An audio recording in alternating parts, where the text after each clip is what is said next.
Welcome to Yadnya Investment Academy. Today we are going to compare two modes of investment into mutual funds. First is SIP, another is lump sum. First, let us understand these two modes of investment. SIP, that is Systematic Investment Plan. In this, you invest a fixed amount at regular intervals in the mutual fund of your choice. This suits people who have regular cash flows, and here we are putting discipline to your future income. In case of lump sum investment, we are talking about the current liquidity of the person and not the future, and one already has surplus money in hand ready to invest. So for someone who does not have lump sum in hand at all and has regular cash flows, he would have to choose SIP as the mode of investment. Whereas for someone who has lump sum availability at times and no regular cash flows, he would have to choose lump sum mode of investment. So you see, you choose a mode of investment, be it SIP or lump sum, based upon your cash flows.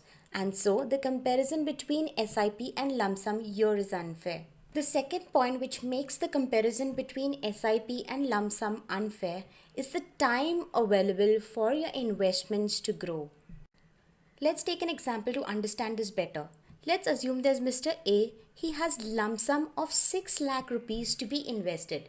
He invests this amount for 5 years into mutual fund Z. And after 5 years, his investment earned him returns of about 12% annually.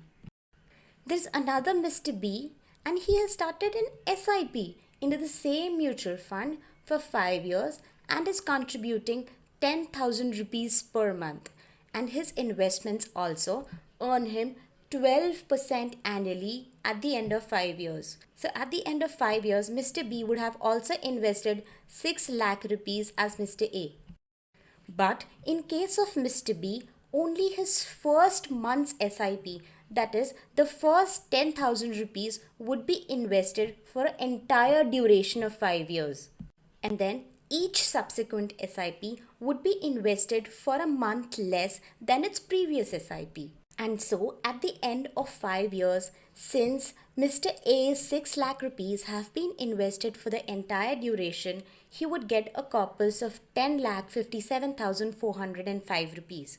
Whereas in case of Mr. B, 6 lakh rupees have not been invested for the entire duration, and so he would get a corpus of 8,24,864 rupees at the end of 5 years. So the more time you give your investments to grow, the more magic of compounding your investments would show, as in case of Mr. A. So whatever be your mode of investment, SIP or lump sum, they should be tied to your financial goals.